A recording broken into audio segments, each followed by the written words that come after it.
যার মধ্যে কিবোর্ডে রয়েছেন সৌমিত্র দাস, পারকাশনে রানা দেব, বেস গিটারে দীপ এবং কণ্ঠে থাকবেন দেবকণা ও সায়ন্তন। এদের সবাই মিলে এরা একটি মনোরম অনুষ্ঠান তৈরি করে এনেছেন আমাদের জন্য, যেটি আজকের এই বার্নপুর উৎসবের এই অনুষ্ঠানে তারা আপনাদের মনোরঞ্জনের জন্য আজকে উপস্থাপন করবেন। এবং বারবার আপনাদের মনে করিয়ে দিই যে আজ এই মঞ্চের প্রধান আকর্ষণ অবশ্যই পণ্ডিত অজয় চক্রবর্তী, যিনি এই মঞ্চে আসবেন অনুষ্ঠান পরিবেশনের জন্য। আগামীকাল এই বার্নপুর উৎসবের শেষ দিন। আগামীকাল যাত্রা অভিনীত হবে এই মঞ্চে। এই যাত্রার নাম জোছনা আছে চাঁদ নেই। পরিবেশনায় মানিক চাঁদ ঠাকুর যাত্রা সমাজ। রচনা ও নির্দেশনা দীপক মুখার্জি। এবং এই যুগের অন্যতম বিখ্যাত নট নাট্যকার লক্ষণ ঠাকুর সেখানে অভিনয় করবেন। সুতরাং যাত্রাপালাটি আগামীকাল অত্যন্ত উঁচু মানের একটি অভিনীত যাত্রাপালা হবে, এটাই আমরা আশা করব। এবং আশা করব যে আপনারা আগামীকাল অর্থাৎ শেষ দিন, এই বার্নপুর উৎসবের শেষ দিন ঠিক এইভাবে আপনারা আমাদের সঙ্গে থাকবেন।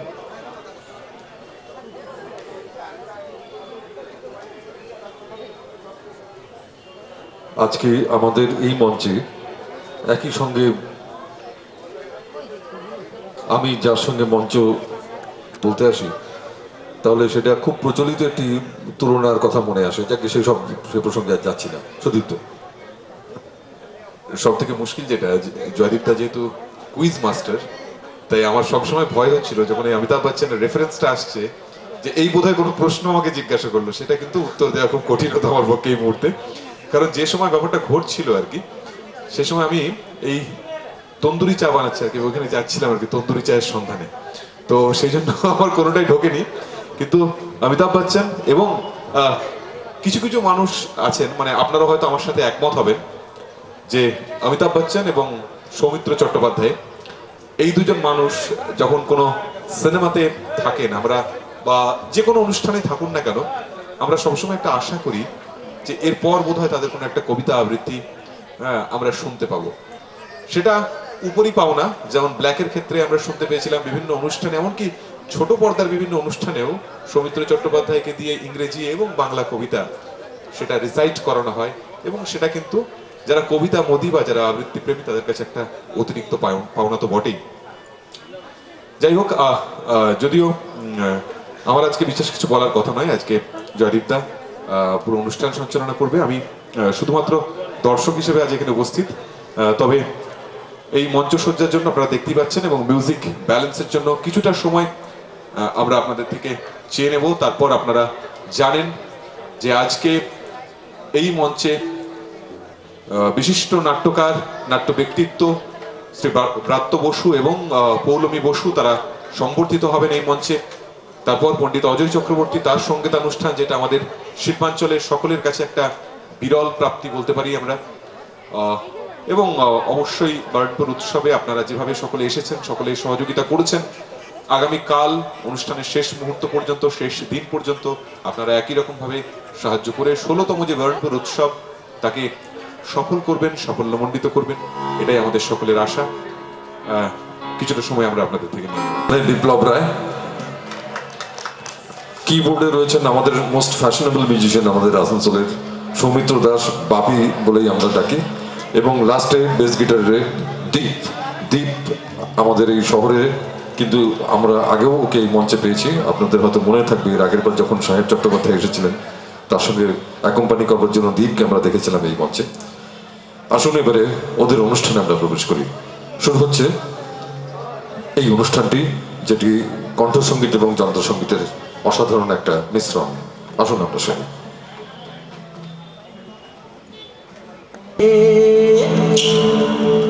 কে তোকে বাঁধিবে লাইল কি বিল কি কুপাহারে, আর কে তোকে নজরে লাগা, কে তোকে নজরে লাগা, বৃন্দাবন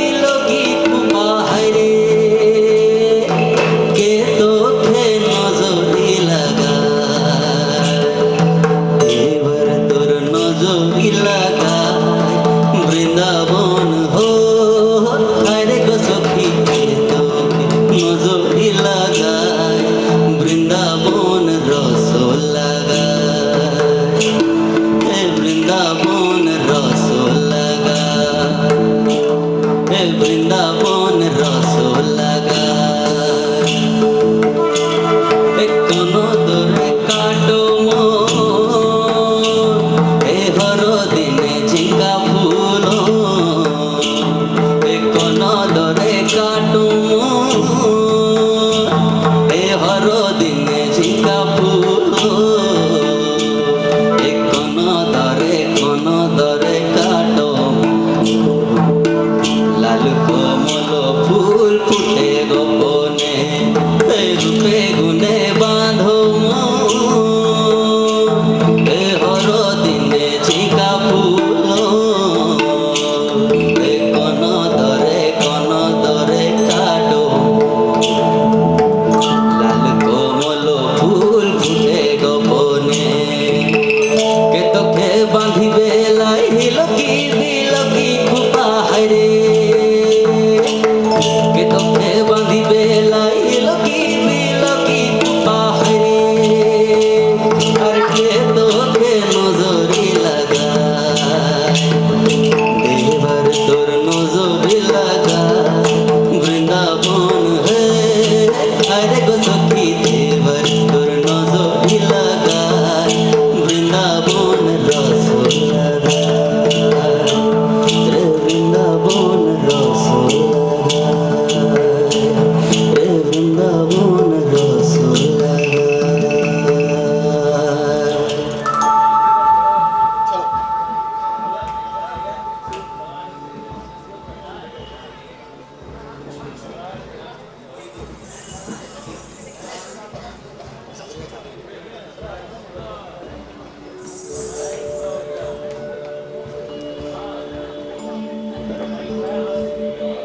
ঝিয়ের পেটে মায়ের জন্ম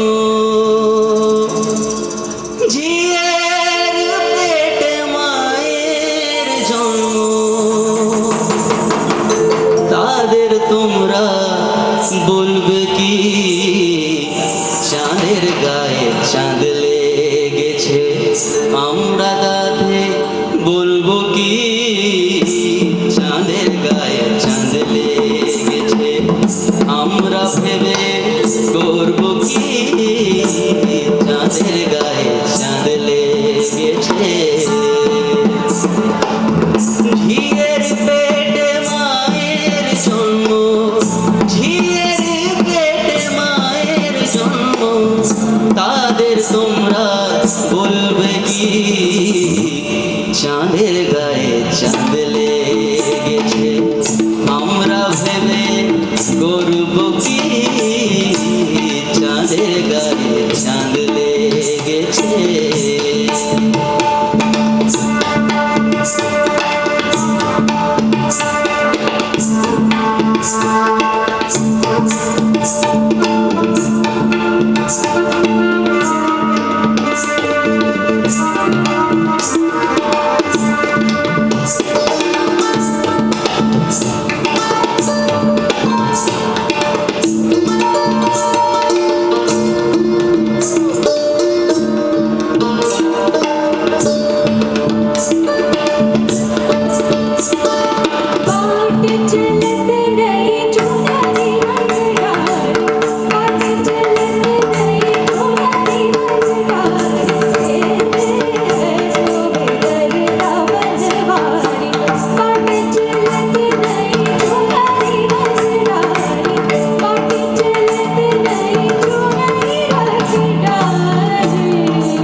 সন্তান 11 মাসে 3টি সন্তান তারা করবে ফকিরি চাঁদের গায়ে চাঁদ লেগেছে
भार दे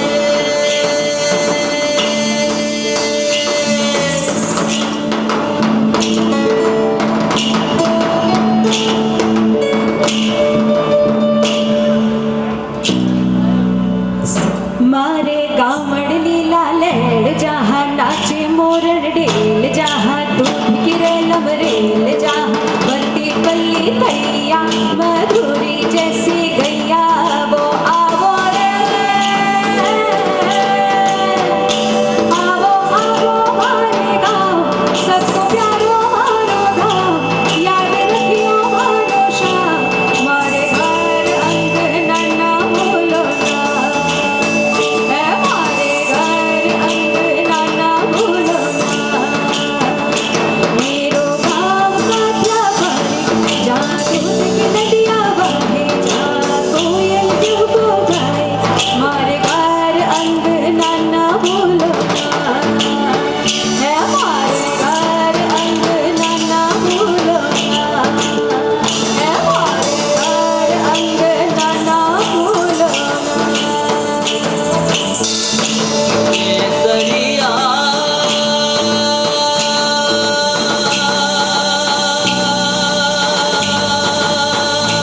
बाल में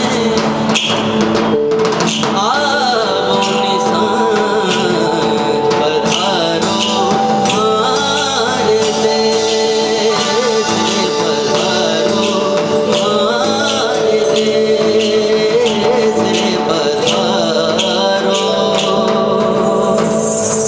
भार दे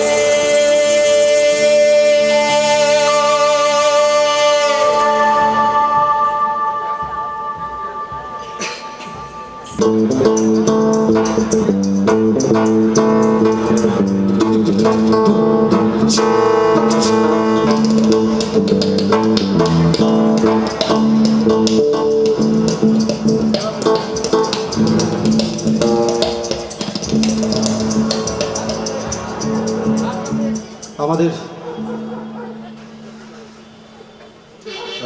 আমাদের অনুষ্ঠান আমরা এখানে শেষ করছি কেননা অলরেডি এখানে মিনিস্টার আসবেন এখনই আমাদের আরও কিছু করবার ছিল পরে যদি সুযোগ পাই কোনোদিন আবার হচ্ছে গিয়ে আমরা ধন্যবাদ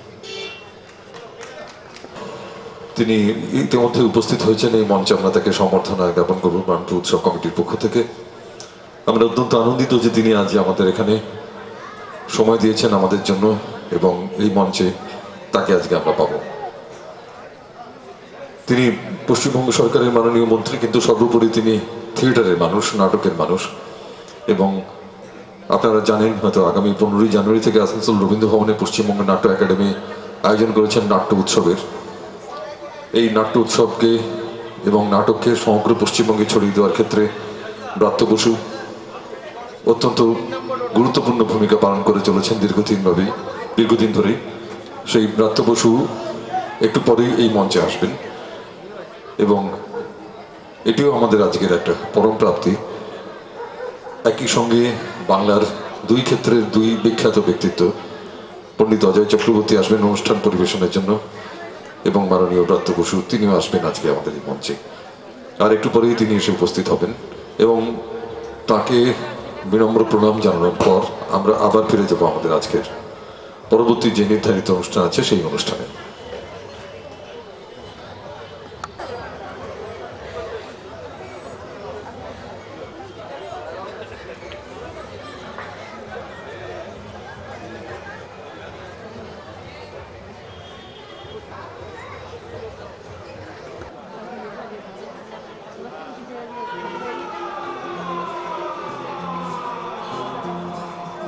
স্কুল সাইরেন বলছে শিকাল কথা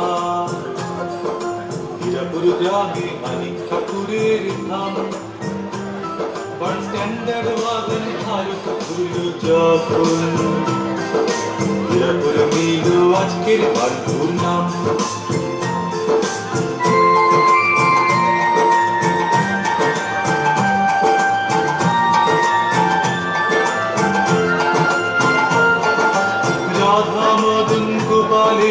শহরে চার্চের বিলে মিশে গুরুদ্বার আর গান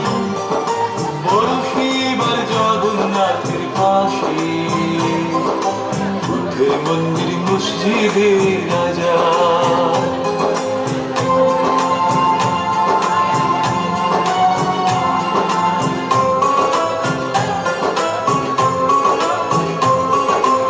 স্কুল সাইরেন বলছে তোমায় ডেকে ঈশের সকালে মাছ পাঁচটা হবে ফেলে আসা দিন আর আগামী সময় দেখে নিতে এই মুহূর্তে বাংলা থিয়েটার বাংলা নাটকের কিংবদন্তি ব্যক্তিত্ব মাননীয় ব্রাত্য বসু তিনি উপস্থিত হয়েছেন মাননীয় পৌলমী বসু। অনুষ্ঠানে আমরা তাদের বিনম্র শ্রদ্ধা জ্ঞাপন করব, বিনম্র প্রণাম জানাবো।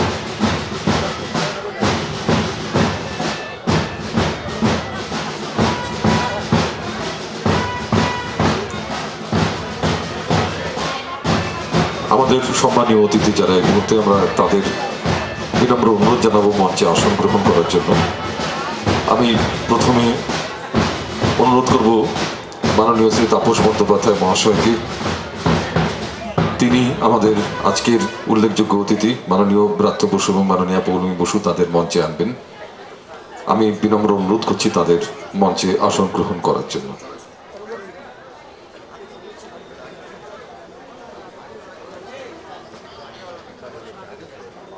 हाँ लेकर आए थे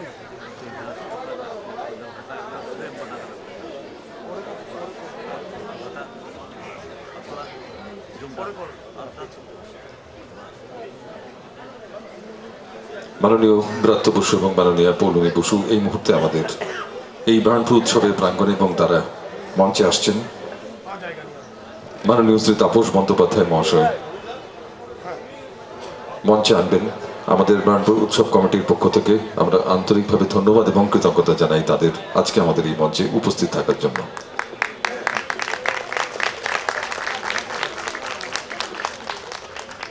সম্মানীয় যারা দাঁড়িয়ে আছেন তাদের অনুরোধ করছি আপনারা একটু আসন গ্রহণ করুন। এটি আমাদের বার্নপুর উৎসবের ক্ষেত্রে অত্যন্ত উল্লেখযোগ্য একটি মুহূর্ত যে তাদের মতন ব্যক্তিত্ব আজকে আমাদের এই মঞ্চে রয়েছে। যারা বরণ করে নেওয়ার দায়িত্বে রয়েছেন আমি তাদের অনুরোধ করব তারা মঞ্চে আসবেন, এসে আমাদের মাননীয় অতিথিবৃন্দ যারা তাদের বরণ করে নেবেন আমি তাদের অনুরোধ করছি সামনে আসার জন্য।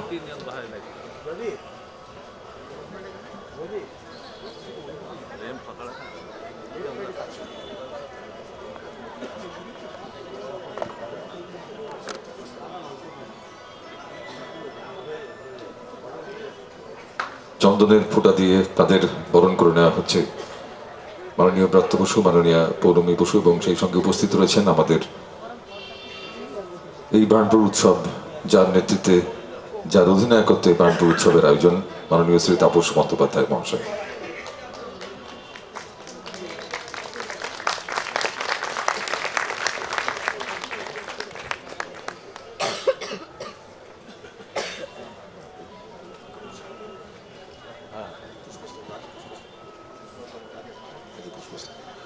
এবারে পুষ্পস্তবক তাদের হাতে তুলে দেওয়া হবে। আমাদের পক্ষ থেকে তাপস বন্দ্যোপাধ্যায় এই পুষ্পস্তবক দিয়ে বরণ করে নেবেন। মাননীয় শ্রী তাপস বন্দ্যোপাধ্যায় এই মুহূর্তে বরণ করে নিচ্ছেন মাননীয় শ্রী ব্রাত্য বসু মহাশয়কে।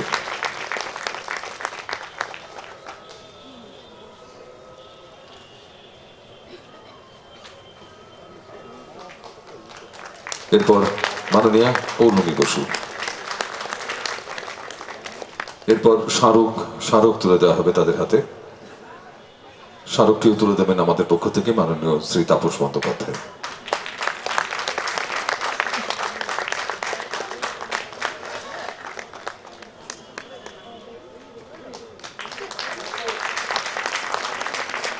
এবারে একটি মানপত্র যেটি তাদের হাতে আমরা তুলে দেব।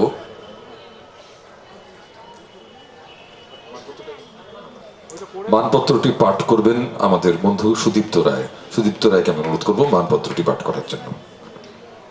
ব্রাত্য বসু, জন্ম 1969, 25শে সেপ্টেম্বর, মেদিনীপুর।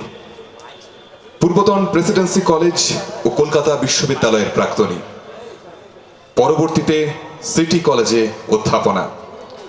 নাট্যকার, পরিচালক, চলচ্চিত্রাভিনেতা, প্রাবন্ধিক, অনুবাদক, গীতিকার এবং সম্পাদক। কালিন্দী ব্রাত্যজন নাট্যগোষ্ঠীর কর্ণধার, ব্রাত্যজন নাট্যপত্রের প্রধান সম্পাদক। পেয়েছেন বিবিধ পুরস্কার ও স্বীকৃতি। উল্লেখ্য সত্যেন মিত্র পুরস্কার, শ্যামল সেন স্মৃতি পুরস্কার, দিশারি পুরস্কার, রমাপ্রসাদ বণিক স্মৃতি পুরস্কার, খালেদ চৌধুরী স্মারক সম্মান, অন্য থিয়েটারের শ্রেষ্ঠ নাট্য নির্মাণ সম্মান। বাংলা সাহিত্যে অবদানের জন্য পেয়েছেন গজেন্দ্র কুমার মিত্র, সুমথনাথ ঘোষ স্মৃতি সম্মান।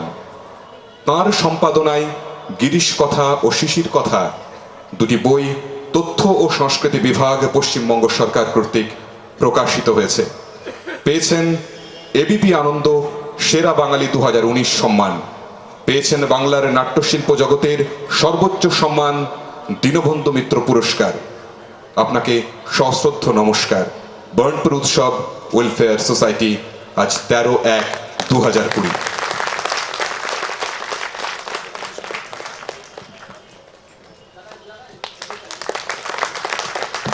উৎসব কমিটির পক্ষ থেকে তাপস বন্দ্যোপাধ্যায় তুলে দিচ্ছেন এই মানপত্র।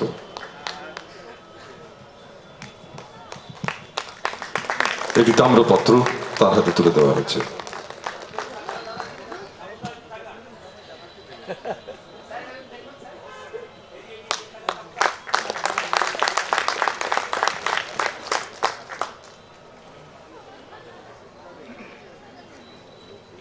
এবারে মাননীয়া পৌলমী বসুর যে মানপত্র সেটি সুদীপ্ত পাঠ করবেন।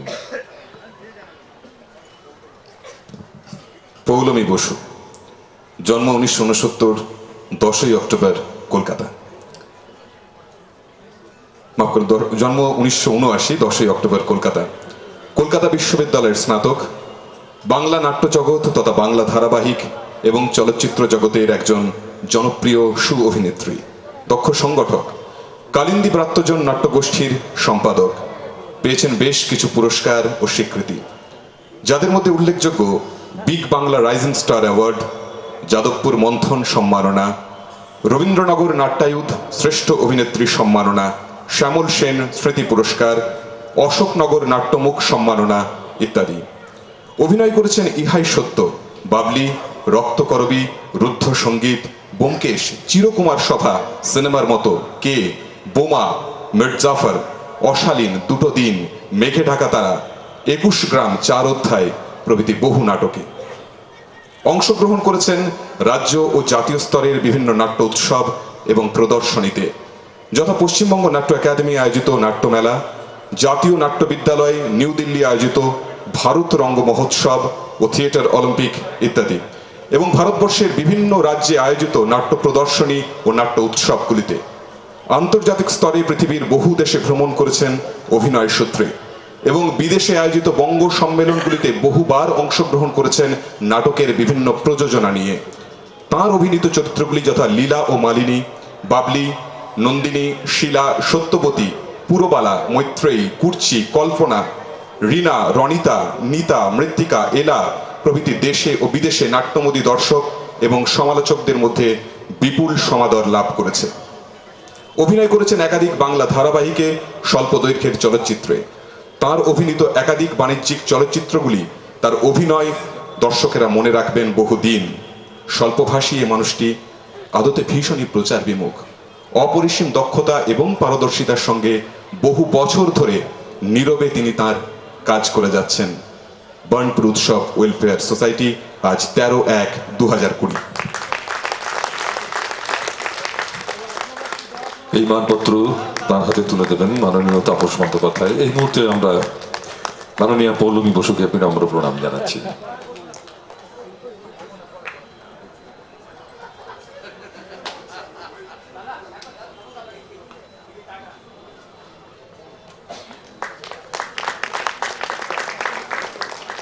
এরপর তাম্রপত্রটি তার হাতে তুলে দেওয়া হবে।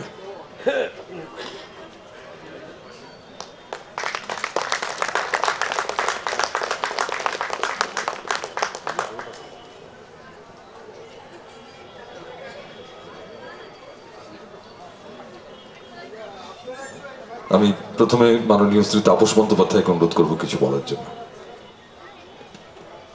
নমস্কার। দেখুন, আজকে আমার তো নিজের কিছু বলার নেই আর কি, কারণ আমার কথা শুনতে কেউ আসেনি, দেখতে কেউ আসেনি, এটা যেটা স্বাভাবিক আর কি। তো যে কোনো কারণেই হোক, যে আমার সঙ্গে ব্রাত্য বসে আলাপ কখন হয়েছে আমি জানি না, কিন্তু কখন যেন একটা আত্মার সম্বন্ধ হয়ে গেছে। রক্তের সম্পর্ক থাকলে যে আত্মার সঙ্গে আত্মা মেলে তা তো নয়, কাজের সঙ্গে কাজ করতে করতে সেই সম্পর্কটা হয়ে যায়, এবং আমি এটা ফিল করি এবং সেটা ব্রাত্য বসুও ফিল করে, তার সঙ্গে সঙ্গে পৌলমী বসুও ফিল করে। আর আমাদের মধ্যে অনেকে ভাবে দুজন রাজনীতিবিদ যখন একসঙ্গে বসে তখনকার রাজনীতির কথা আলোচনা হয়, কিন্তু আমাদের ম্যাক্সিমাম সময় নাটকের কথা আলোচনা হয়। আমার লাস্ট দেখা হলো যে যখন বললো যে একটি মুর্শিদাবাদের একটি ছেলে নাটক করছে, আমি হাবুটাবুকে বলেছিলাম যে ওই ছেলেটির নাম কি গো, মুর্শিদাবাদের ছেলেটা সন্দীপ ভট্টাচার্য, বলে এমন নাটক করছে ছেলেটা যে কলকাতার অনেক লোককে চিন্তা করতে হবে, এই ধরনের আলোচনা। এবং আমি ওর ভক্ত হয়ে পড়লাম। প্রথম মিনারবালা কোথায় আমাকে বলে এই নাটকটা তুমি আজকে দেখতে এসো, সিনেমার মতোটা দেখে, কোথায় না একাডেমিতে মোস্ট পড়ে যত একাডেমিতে প্রথম বলো তুমি আজকে চলে এসো, সৌগত রায়কে বোধহয় ডেকেছিল, বোধ হয় সৌগত রায় ছিল, গিয়েছিল, আর দু একজন ছিল, তারা পরবর্তীকালে এলো না, আমি কন্টিনিউ করলাম। তো আমি দেখলাম নাটক এরকম অবিশ্বাস্য নাটক করতে পারে। তখন আমার মনে হলো না, এটা আসানসোল লোককে দেখানো দরকার, তো যদি এত ভালো নাটক আমার ভালো লাগতে পারে, ভালো লাগার জিনিস তো।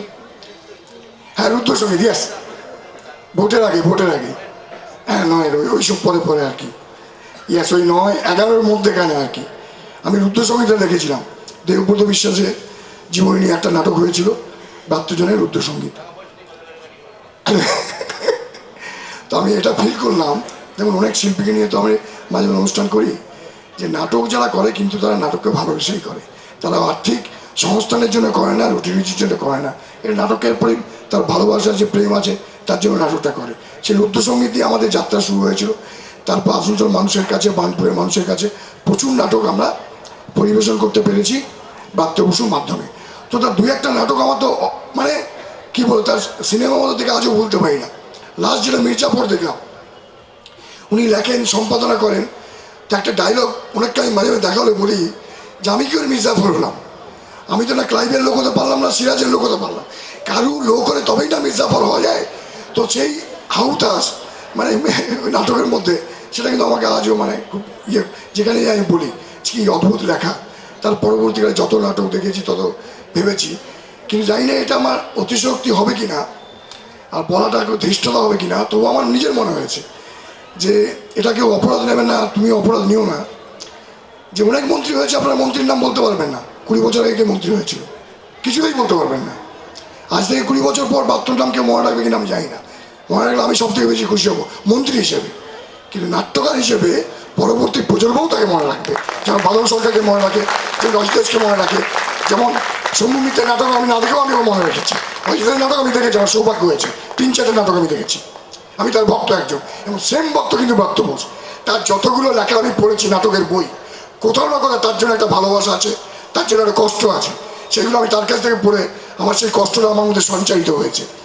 তো আমি বলি যে পরবর্তী প্রজন্ম, এবং তারপর আমি যদি একটা ধরি আর কি, যে বাদল সরকার এলো, উৎপল দত্ত এলো, সৌম্য মিত্র এলো, অজিতেশ বন্দ্যোপাধ্যায় এলো, তারপর যদি কোনো ব্যক্তিত্বের নাম করতে হয় আমি কিন্তু ব্রাত্য বোসের নাম করবো, এবং আমার সঙ্গে অনেকেই একমত হবে, তার নাম করবে।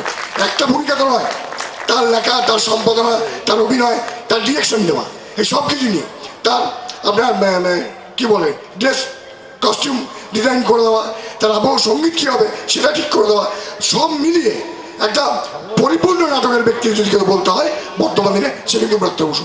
আমরা গর্বিত, আমরা অহংকিত। অনেকদিন পরে বলছিলাম মা এবার এসো, তোমাকে আসানসোলের মানুষ দেখুক, তোমার আমরা সম্মানিত বোধ করি তোমাকে নিয়ে এসে। তো আজকে ব্রাত্য এসছে, পৌর্ণিমী এসছে, আমরা অত্যন্ত সম্মানিত বোধ করছি, এবং আসানসোল বার্নপুরের মানুষরা আমরা অহংকৃত, আমরা গর্বিত তোমরা আজকে এসছো বলে। ঈশ্বরের কাছে প্রার্থনা করি এমনি কর্মচঞ্চল থাকো, আরও নতুন নতুন নাটকের জন্ম দাও, যে নাটক মানুষকে ভাবাবে, যে নাটক মানুষকে চিন্তা করতে শেখাবে। যে মানুষ চিন্তা করে না, যে মানুষ ভাবে না, সে মানুষ বন্ধা হয়ে যায়। তো আমরা যেন সেই জায়গায় না পৌঁছাই, আমরা নতুন করে ভাবতে পারি, নতুন করে চিন্তা করতে পারি, তোমার লেখনীর মাধ্যমে, তোমার নাটকের মাধ্যমে। এইটুকু বলে ঈশ্বরের কাছে তোমার সুদীর্ঘ এবং আনন্দোচ্ছল জীবন কামনা করে আমি আমার কথা শেষ করছি। নমস্কার, ধন্যবাদ। ধন্যবাদ মাননীয় তাপস বন্দ্যোপাধ্যায়। এবারে আমি মাননীয় পৌলমী বসুকে অনুরোধ করবো কিছু বলার জন্য। মাননীয় পৌলমী বসু।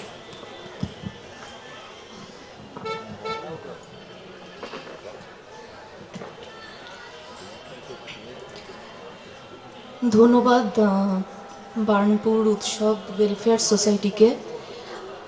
মঞ্চে তাপসদা আছেন, তাপসদা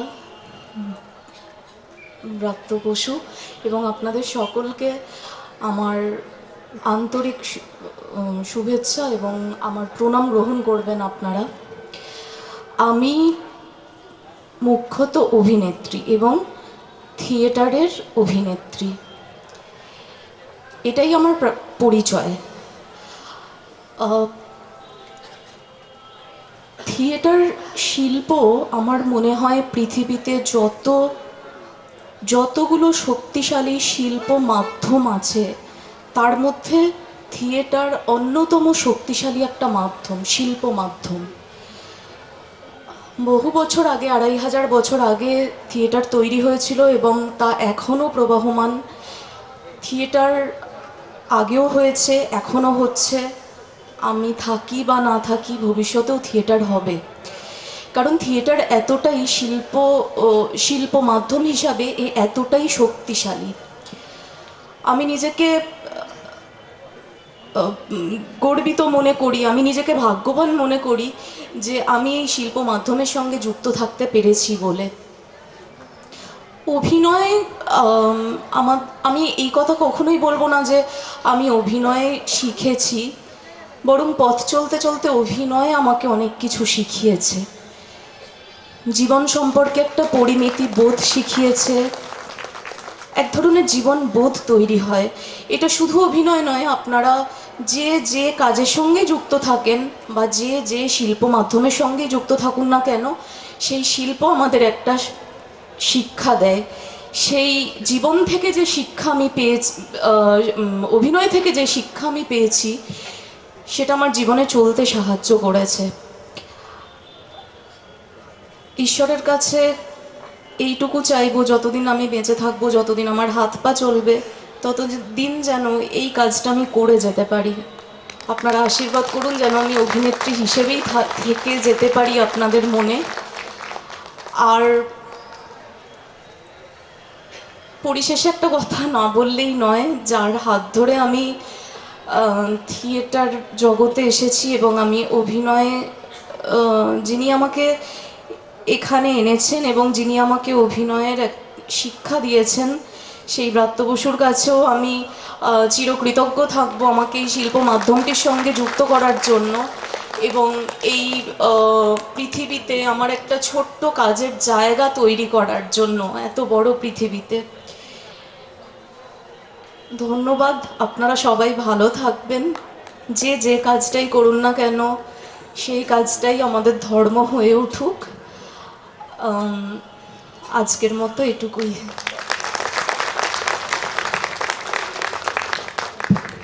ধন্যবাদ মাননীয় পৌলমী বসু। এবারে মাননীয় ব্রাত্য বসু আমাদের জন্য কিছু বলবেন। এখানে আমার অনেক থিয়েটারের বন্ধুরা আমার সামনে আছেন, আমার আসানসোল থেকে শুরু করে কলকাতার গণমাধ্যমের লোকরা আছেন, স্টেজে পৌলমী আছে এতক্ষণ বললো, এবং সর্বোপরি তাপসদা আছেন, তাপস বন্দ্যোপাধ্যায়। তাপসদাকে একটা স্মৃতি আমি ধরিয়ে দিলাম। 2009 ফোনে আলাপ হলো রুদ্রসঙ্গীতের শো নিয়ে। রুদ্রসঙ্গীত তখন কলকাতায় খুবই, যাকে বলে হটকেক সেই সময়। ফলে যেটা তাপসদাকে প্রম্পট করলাম, তাপসদা বললো না, বলি যে ওই ফোনে প্রথম চোটেই আর কি, যেটা নিয়ে কথাবার্তা হলো, দ্বিতীয় তার পরের ধাপটাই হলো কলসে রেট কত হবে, মানে নোট কত দেবেন, সেটা নিয়ে কথা কাটাকাটি হলো।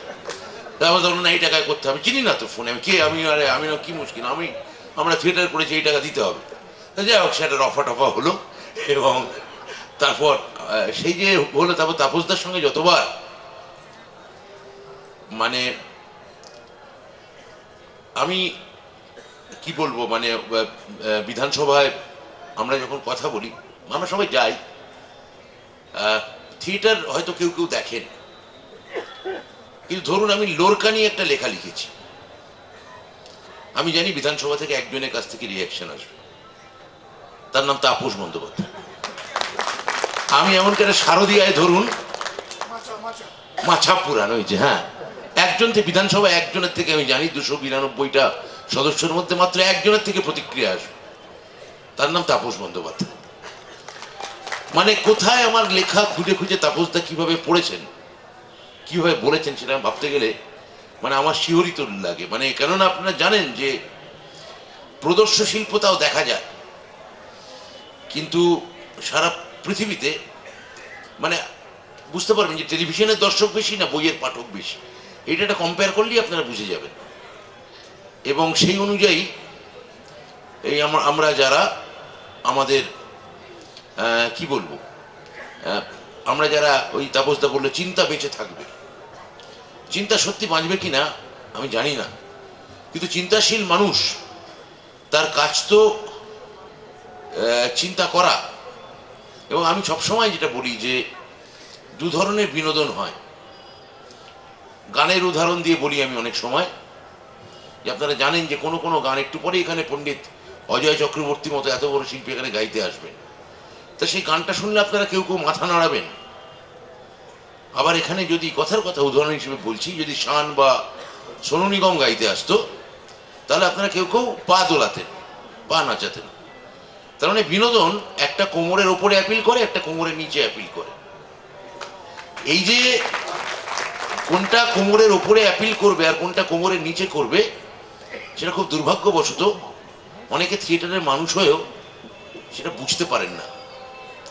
আবার থিয়েটারের মানুষরাই আবার অনেক সময় সমঝদারও হন, কিন্তু খুব ভালো অভিনয় করেন বা ভালো থিয়েটার করেন মানে যে তিনি থিয়েটারে ভালো সমঝদার হবেন তার কোনো মানে নেই, কেননা তার মধ্যে একটা বায়াস কাজ করে।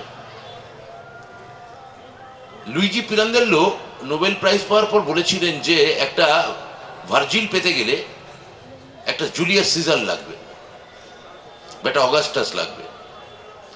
তার মানে যা মাইনরিটি আর্ট, যা চিন্তার আর্ট, যা পণ্ডিত অজয় চক্রবর্তী গান, বা যা মোৎসার্ট যেটা সুর করতেন, সেখানে একজন, বা তানসেন যে গান গাইতেন, সেখানে একজন আকবরের দরকার হয়।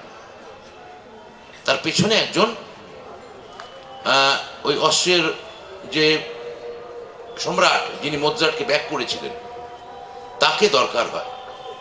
কেননা পপুলার আর্টের ক্ষেত্রে জনগণই সেটাকে চ্যাম্পিয়ন করে দিচ্ছে, যেটা পপ আর্ট। টেলিভিশনের পেছনে কোনো আকবরের দরকার নেই, কোনো বিক্রমাদিত্যের দরকার নেই, কিন্তু যে মাইনরিটি আর্ট তার পেছনে কিন্তু একজন রাষ্ট্রের প্রত্যক্ষ প্রণোদনা দরকার। ফলে হয়তো তাপস বন্দ্যোপাধ্যায়ের মতো লোকেরা যারা নিঃশব্দে এই আর্টকে প্রমোট করেন, তারা আমাদের সমাজে আস্তে আস্তে সংখ্যালঘু হয়ে যান। আর সংখ্যাগুরু তারা হন যারা অন্য ধরনের আর্টের হয়তো কদর করে, এমন আর্টের কদর করছেন যে আর্ট সত্যি মানে কদর করার দরকার পড়ে না, কেননা সে তো পপ আর্ট, সে মানুষের মধ্যে ছড়িয়ে গেছে, মানুষের মধ্যে আছে। মানুষ মানে একজন, আপনারা খেয়াল করলে বুঝতে পারবেন যে একজন সিনেমা শিল্পীর দরকার পড়ে না, কেননা সে যে টাকাটা রোজগার করে মানুষের টিকিট কাটা থেকেই তার জীবনযাপন সে চালিয়ে নিতে পারছে। কিন্তু বাকি জায়গায় একটা প্রণোদনা দরকার হয়, একটা প্রমোশন দরকার হয়। সেই প্রমোশনটা আমার মনে হয় যেখানে যে দাঁড়িয়ে জনপ্রতিনিধি করছেন সেখানে তিনি খুব গুরুত্বপূর্ণ কাজ করছেন। আর মাথায় রাখতে হবে, মাত্র এই কিছুদিন আগে আমি একটা বই পড়ছিলাম, যে আমি অল্প কথাই বলবো, ইউভেল হারারির স্যাপিয়েন্স বলে একটা বই আমি পড়ছিলাম। সেখানে বলছেন যে এই গ্রহে স্যাপিয়েন্স মানে আমরা যে প্রজাতি মানুষের, তার সংখ্যা ছিল কায়রো শহরে যত লোক ধরে এখন, সারা প্ল্যানেটে সারা গ্রহে এত মাত্র লোক ছিল। আর আমরা সব থেকে পিছিয়ে পড়া প্রাণী ছিলাম। এমনকি আমাদের মতো দেখতে নিয়ান্ডারথাল, তারাও আমাদের থেকে শক্তিশালী প্রাণী ছিল। বাঘ, সিংহ, হাতি এরা তো ছিলই, এবং আমরা ভয় কাঁপতাম, কুঁকড়ে থাকতাম। আমরা একটা বাঘ কোনো একটা পশু মেরে খেয়ে গেলে আমরা গিয়ে তার ভুক্তাবশেষ খেতাম। বিজ্ঞানীরা বলছেন আগুনের আবিষ্কার আমাদের এগিয়ে দিল, কিন্তু কয়েক লক্ষ বছর গেল না, আজকে দেখা গেল যে আমরা পৃথিবীর সব থেকে বুদ্ধিমান প্রাণী, এবং আমাদের ভয়ে বাঘ, সিংহ, হাতি এরা পালাচ্ছে, আমরা ওদের এত পেছনে ফেলে দিয়েছি যে আমার পূর্বপুরুষেরা মাটি থেকে তুলে কন্দ খেত, সে আজকে ওই মাটির উপর ট্র্যাক্টর চালাতে পারছে। এবং সেখানে যে গরুটার ভয় আমি বন্য গরুটার ভয় আমি পালিয়ে বেড়াতাম, বা বন্য মহিষটার ভয় আমি পালিয়ে বেড়াতাম, সেই মহিষ বা গরুটা আমি জুতে নিয়ে সেই জমির উপর চালাতে পারছি। কি করে এটা হলো? ওই ভদ্রলোক বলছেন যে দুটো কারণে হলো। এক নম্বর হচ্ছে কল্পনা শক্তি, আমাদের কল্পনা শক্তি বেশি। আমরা ঈশ্বরকে কল্পনা করতে শিখলাম, আমরা টাকা পয়সা ইত্যাদি এগুলোকে আমরা আবিষ্কার করতে শিখলাম, সেগুলো আমাদের কল্পনার ফলাফল। আর দ্বিতীয়ত আপনারা দেখবেন যে অন্যান্য যে স্তন্যপায়ী প্রাণী, সেটা হচ্ছে ধরা যাক যে ঘোড়া, সে জন্মেই দৌড়তে শুরু করে, আমরা সেটা পারি না। একটা বেড়াল, সে জন্মেই বেড়ালের মা থেকে কিছুদিন পরেই বিচ্ছিন্ন হয়ে খাবার খুঁজতে বেরিয়ে পড়ে, আমরা সেটা পারি না। আমাদের বাচ্চাকে প্রোটেক্ট করতে হয়। বললো যে খালি কল্পনা শক্তি নয়, এই আমরা যারা হোমোস্যাপিয়েন্স, আমরা তারা আরেকটা জিনিস আমরা করলাম যে এককভাবে বুঝলাম আমরা বাঁচা যাবে না, আমাদের সহযোগিতার হাত বাড়াতে হবে। তাহলে এক কল্পনা শক্তি, এবং দুই আমি অন্যদিকে যে সহযোগিতার যদি হাত বাড়াতে পারি, তাহলে আমি এই সমাজে জুতবদ্ধভাবে টিকতে পারবো। আর আজকে আমাদের সমাজে যে প্রতিযোগিতামূলক সমাজ দাঁড়িয়েছে, যে সমাজ বলছে প্রতিযোগিতার ফলে, বলছে জমির প্রতিযোগিতার ফলে বলছে তুমি নাগরিক কি নাগরিক নও তার প্রমাণ দিতে হবে। তোমার ভোটার কার্ড বা আধার কার্ড বা যাই থাকুক না কেন, তারপরেও বা এতবার ভোট দেওয়ার পরেও তোমাকে প্রমাণ করতে হবে তুমি নাগরিক কি নাগরিক নও। অর্থাৎ তোমাকে এই জমিতে আমি থাকতে দেবো না, তোমাকে আমি বিতাড়ন করব। সে তুমি হিন্দু হও বা মুসলমান হও, খ্রিস্টান হও, কিছু যায় আসে না। অর্থাৎ আইডেন্টিটি আর মানুষ থাকছে না। অথচ আমরা এইখানে আজকে সভ্যতার মূল কথাই হচ্ছে সহযোগিতা, আর আজকে সভ্যতার মূল বিষয় দাঁড়িয়েছে প্রতিযোগিতা। এই প্রতিযোগিতা থেকে আমাদের কে বাঁচাতে পারে? একমাত্র আমাদের ওই কল্পনা শক্তি। আমরা যে কাজটা করছি তার কারণ কোথায়? আমি যে কাজটা ক্রিয়েট করছি, তাপসদার কল্পনা শক্তি দিয়ে সেটাকে কোনোভাবে কানেক্ট করছেন, কোনোভাবে রিলেট করছেন। অনেকে সেই কল্পনা শক্তি থাকে, অনেকে সেই কল্পনা শক্তি থাকে না। কিন্তু মাথায় রাখতে হবে, আমরা যে অন্য প্রাণীদের থেকে এই যে অভিযোজনের টপকে মেরে বেরিয়ে গেলাম, সব থেকে দুর্বল প্রাণী হওয়া সত্ত্বেও, তার বড় কারণ হচ্ছে এই কল্পনা শক্তি। আমরা এই যে কাজটা করতে পারছি, এই যে পৌর্ণমী বলল যে ও থিয়েটারে এতদিন ধরে, ও যেন থিয়েটারই থাকতে পারে, থিয়েটার থেকে ও শিখেছে। আমরা সবাই এখনো আসলে শিখেই যাচ্ছি, এবং আমার নিজের ধারণা যে এই শেখাটা আমাদের আমৃত্যু চলবে, আমৃত্যু চলবে। এবং তার মাঝখানে এই ধরনের তাপসদার মতো মানুষ, আপনাদের মতো মানুষ যখন কিছু ভালোবাসা জানান, তখন সেই আমার মনে পড়ে রবীন্দ্রনাথের নোবেল প্রাইজ পাওয়ার পর টাউন হলের বক্তৃতার কথা। রবীন্দ্রনাথ বলেছিলেন, আমার জাতির মতো আমাকে এত অকরুণ, অবমাননাকর এবং অপ্রীতিকর চারটে ব্যবহার করেছিলেন পরপর। এত অপমান আমাকে আমার জাতির লোক করেছে, তা বোধহয় কোনো জাতির কোনো লোককে সহ্য করতে হয়নি। সেটা কম, আমার ধারণা যে যারা কাজ করেন তাদের কম বেশি সহ্য করতে হয়। রবীন্দ্রনাথ হয়তো একটা অভিমান থেকেই কথাটা বলেছিলেন, কিন্তু অভিমান থাকে, কষ্ট থাকে, যন্ত্রণা থাকে, সেগুলো ছাপিয়ে কোথাও কাজ বেঁচে থাকে। আর এই তাপসদা বা আপনাদের মতো কিছু মানুষের ভালোবাসা বেঁচে থাকে। সেই ভালোবাসার আখ্যানই হচ্ছে থিয়েটার, সেই ভালোবাসার আখ্যানই হচ্ছে শিল্প, সেই ভালোবাসার আখ্যানই হচ্ছে জীবন। জীবনের জয় হোক। সবাইকে অনেক নমস্কার, ধন্যবাদ।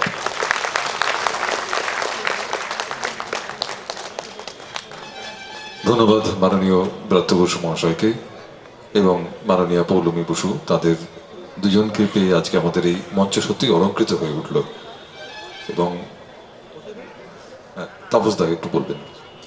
না, আজকে আমি দেখছি যে আসানসোলের বার্নপুরে বা রানিগঞ্জ থেকে সমস্ত নাট্যদলগুলির সদস্যরা এসছে। এতে আমরা অত্যন্ত নিজেদের খুব গর্বিত মনে করছি যে বাত্যপুরুষ যেখানে এসছে, কোনো নাটকের লোক বাইরে থাকবে তার কথা শুনতে আসবে না। তার জন্য তোমার রানিগঞ্জ, চিত্তরঞ্জন, বরাকর থেকে আসানসোল, বার্নপুর তো আছেই, সমস্ত নাট্যপ্রেমীরা এসছে, যারা নাটকের সঙ্গে যুক্ত আছে, যারা কলাকুশলীও আছে, সবাই আছে। এবং আমাদের বিবি কলেজের প্রিন্সিপাল সাহেব এসছেন, এখানে আমাদের ডাক্তারগুলো এসছেন তোমাকে শুনতে দেখতে। সকলকে আমি শ্রদ্ধা, শুভেচ্ছা এবং তাদের প্রতি কৃতজ্ঞতা প্রকাশ করছি। মহারাজজি এসছেন, মহারাজজিকে আমাদের প্রণাম জানাই। ধন্যবাদ।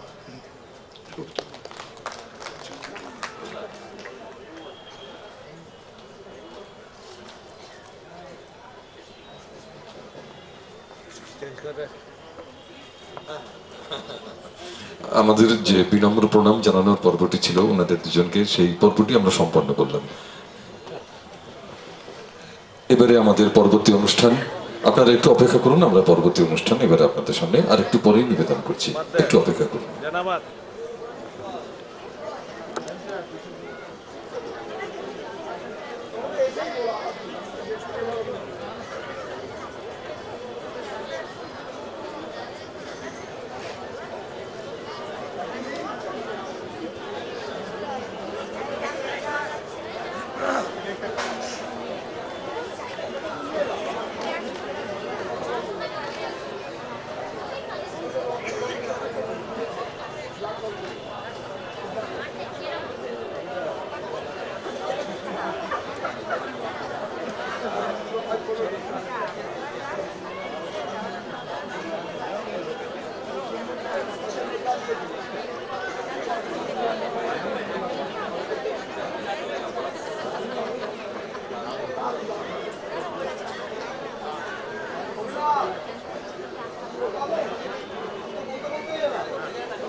শিল্পী সৌম্যদীপ ঘোষের অনুষ্ঠান পরিবেশনের আগে একটু মঞ্চটি আমাদের গুছিয়ে নিতে হচ্ছে, এইটুকু সময় আপনারা আমাদের সঙ্গে সহযোগিতা করুন। এবারে শিল্পী সৌম্যদীপ ঘোষ, মিলন কর্মকার, মিলনের জন্য একটু হাততালি অবশ্যই প্রাপ্য, একটু জোরে হাততালি দেবেন ওদের জন্য। তবলায় রয়েছেন সিদ্ধার্থ পাল, পিন্টু নামেই বেশি পরিচিত, এবং সবশেষে এই দিকে, শেষে বলাটা ভুল, সর্ববামে রয়েছেন আর কি আমাদের দিক থেকে বাঁ দিকে কাঞ্চন দাস কিবোর্ডে রয়েছেন। এবারে সৌম্যদীপ ঘোষ দীর্ঘদিন ধরেই সঙ্গীত চর্চার সঙ্গে যুক্ত রয়েছেন এবং আমরা যেটাকে পারিবারিক ঐতিহ্য বলতে পারি, লিগ্যাসি যেটি, সেটি তিনি বহন করে চলেছেন। পিতা শ্রদ্ধেয় সুখেন ঘোষ, যিনি রবীন্দ্রসঙ্গীতের একজন যশস্বী শিল্পী এবং শিক্ষক প্রশিক্ষক, রবীন্দ্রসঙ্গীতের সঙ্গে দীর্ঘদিন তার সংযোগ রয়েছে, সেই পারিবারিক ঐতিহ্যকে বহন করছেন সৌম্যদীপ। সৌম্যদীপ নিজের ব্যক্তিগত জীবনে, পেশাগত জীবনে একজন শিক্ষক, কিন্তু তার দিন যাপন বা তার জীবনযাপনের অনেকটা বড় অংশ জুড়ে রয়েছে সঙ্গীত চর্চা, যার মধ্যে রয়েছে রবীন্দ্রসঙ্গীত, রয়েছে বাংলা আধুনিক গানের বিভিন্ন ধারা। আসুন, সৌম্যদীপ, সৌম্যের জলদ গম্ভীর কণ্ঠস্বর, অসাধারণ কণ্ঠের অধিকারী সৌম্য, আমরা এবারে তার গান শুনব। শুরু হচ্ছে সঙ্গীতের অনুষ্ঠান, শিল্পী Soumyadip Ghosh.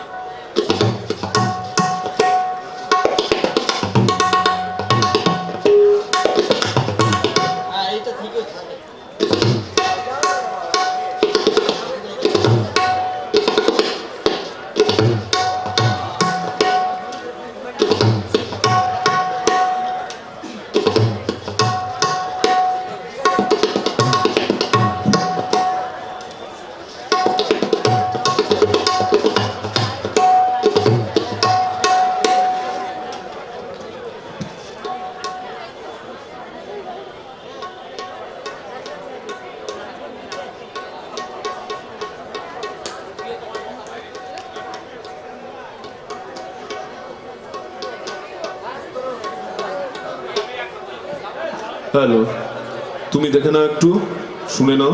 Hello, check. Milan, hello, bass দেবে একটু, হারমোনিয়ামটা দেখে নিও একটু।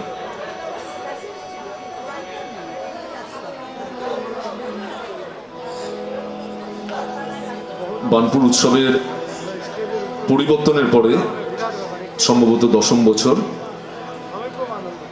আমার সন্তানের মতন এই বানপুর উৎসব 2012 সালে পরিবর্তনের পরে আমাদের শ্রদ্ধেয় তাপস ব্যানার্জি আমার অভিভাবকের মতন, তার নেতৃত্বে আমরা গুটি কতক মানুষ দিনরাত পরিশ্রম করে বানপুর উৎসবকে একটা জায়গায় নিয়ে যাওয়ার চেষ্টা করেছিলাম। এই চলার পথে দুজনের কথা খুব মনে পড়ছে। অরুণ সাহা, আমরা তাকে হারিয়েছি। তার সঙ্গে আমি দিনরাত কাজ করতাম। আরেকজন কম্পিটিশনে যিনি বিশেষভাবে যুক্ত থাকতেন ভূতদা, হিরণ্ময়দা। যদিও গতকাল আমি কুলটি উৎসবের প্রোগ্রাম ক্যান্সেল করেছি। আমার মা দুটি পা ভেঙে স্টার্লিং হসপিটালে ভর্তি, কালকে অপারেশন হয়েছে দুটি পায়ে। আজকে প্রোগ্রাম করতাম না, মার নির্দেশেই বলা যেতে পারে আমি অনুষ্ঠান করব, দুটি গানই করব, কারণ এরপরে আবার আমাকে নার্সিংহোমে চলে যেতে হবে। মা আইসিইউ থেকে সবেমাত্র বেরিয়েছে।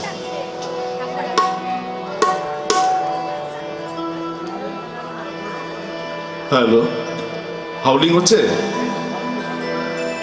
একটি রবীন্দ্রসঙ্গীত এবং একটি বিখ্যাত কিশোর কুমারের গান, যদিও সেটি সম্বন্ধে আগেই বলে রাখি আমি অনেক ছোটতে, আজকে যেহেতু আমার অবস্থা স্যান্ডউইচের মতন, একদিকে শ্রদ্ধেয় ব্রাত্য বসু, অন্যদিকে অজয় চক্রবর্তী, পণ্ডিত অজয় চক্রবর্তী, তার কণ্ঠেই আকাশ আটে আমি শুনেছিলাম একটি বিখ্যাত গান খামবাজের ওপরে, সেটি আমি পরে শোনাবো।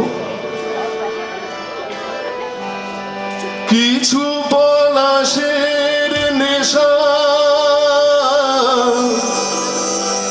কিছু বাচা পায় মেশা। শ্রদ্ধেয় সুভাষ মহারাজ আমার প্রণাম নেবেন, উনি একজন বিশিষ্ট গায়ক। তাই দিয়ে সুরে সুরে রঙে রসে জাল বুনি, তাই দিয়ে সুরে সুরে রঙে রসে জাল বুনি। হারমোনিয়ামের আওয়াজটা একটু কম পাচ্ছি। রুচি মম ফাল্গুনি, একটুকু ছোঁয়া লাগে,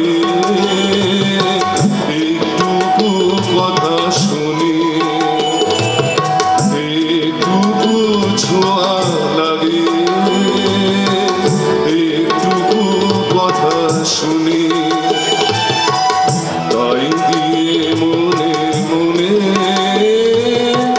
রুচি মম ফাল্গুনি,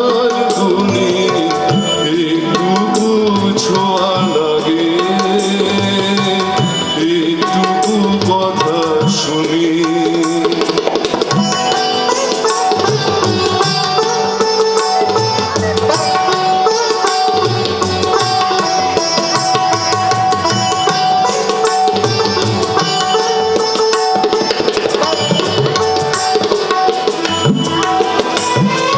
কিছু পলাশের নেশা, কিছু বাচা পায় নেশা, কিছু পলাশের নেশা, কিছু বাচা পায় নেশা। তাই দিয়ে সুরে সুরে রঙে রসে জাল বুনি, রুচি মম ফাল্গুনি,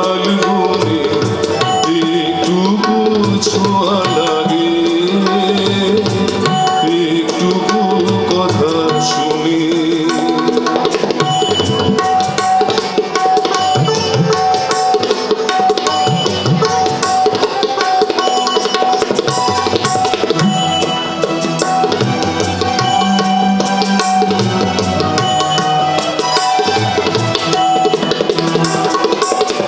যেটুকু কাছেতে আসে ক্ষণিকের ফাঁকে ফাঁকে,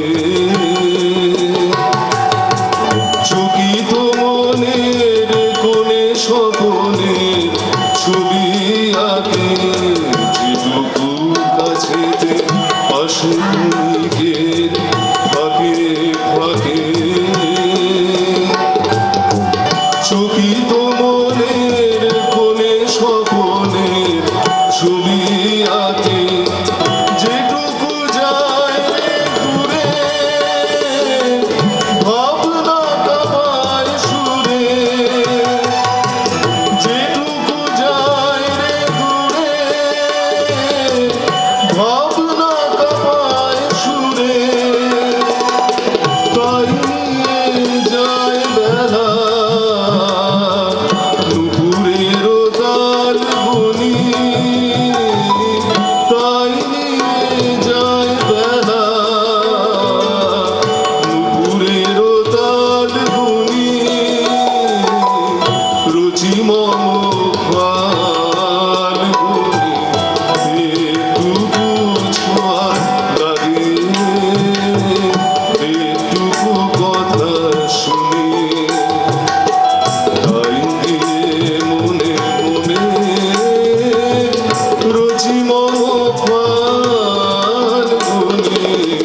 আরেকটি গান দিয়ে আমি আমার অনুষ্ঠান শেষ করব।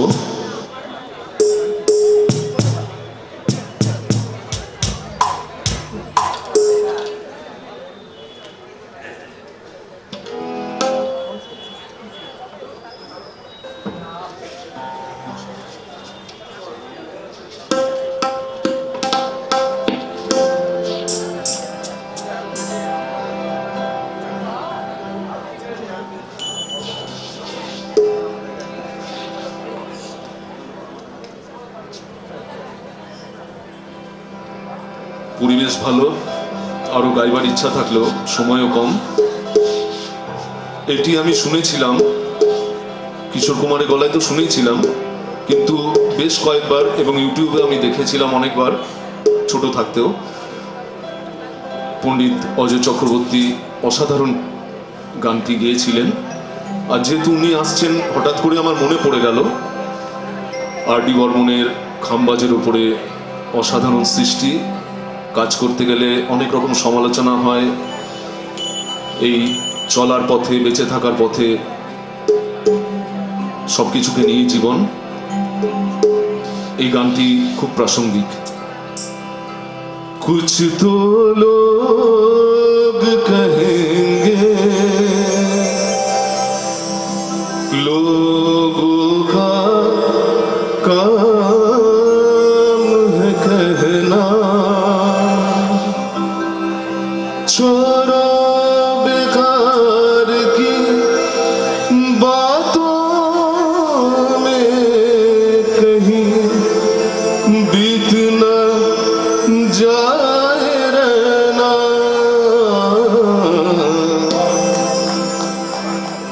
कुछ तो लोग कहेंगे लोगों का काम है कहना, छोड़ो बेकार की बातों में कहीं बीत न जाए रहना। कुछ तो लोग कहेंगे। আমি দুজনের নখের বরাবর নয়, প্রচেষ্টা করছি কিশোর কুমার, আর.ডি. বর্মন, অজয় চক্রবর্তী নখের সমানও নয়। বাবার আশীর্বাদ নিয়ে চলছি, দেখি কতদূর যেতে পারি। অবশ্যই মা আছেন।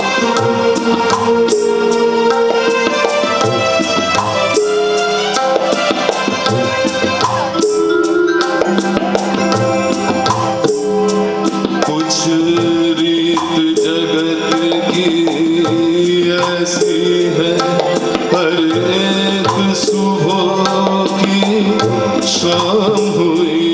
कुछ रीत जगत की ऐसी है, हर एक सुबह की शाम हुई। तू कौन है, तेरा नाम है क्या?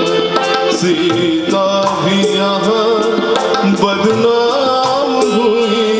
फिर क्यों संसार की बातों में, फिर क्यों संसार की बातों में भीग गए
चुप चुप के आते देखा इन गलियों में, ये सच है झूठी बात नहीं,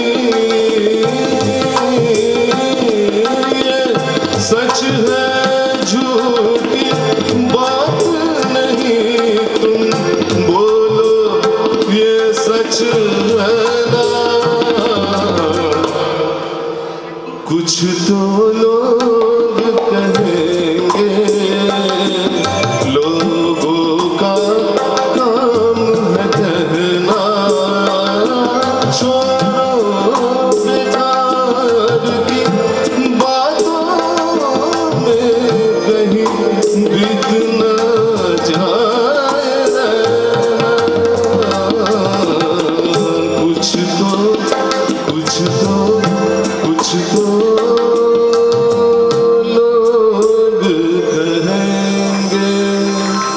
ধন্যবাদ আমার অভিভাবক সম তাপসদা পিটাবে না আমাকে।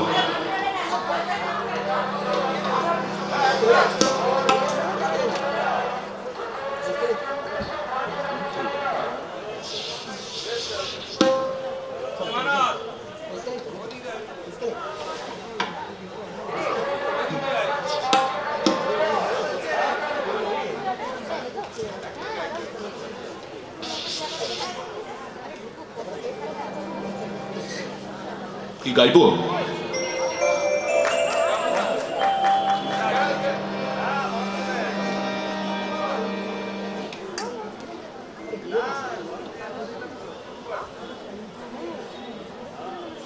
ঠিক আছে, পরের বার দেখা যাবে।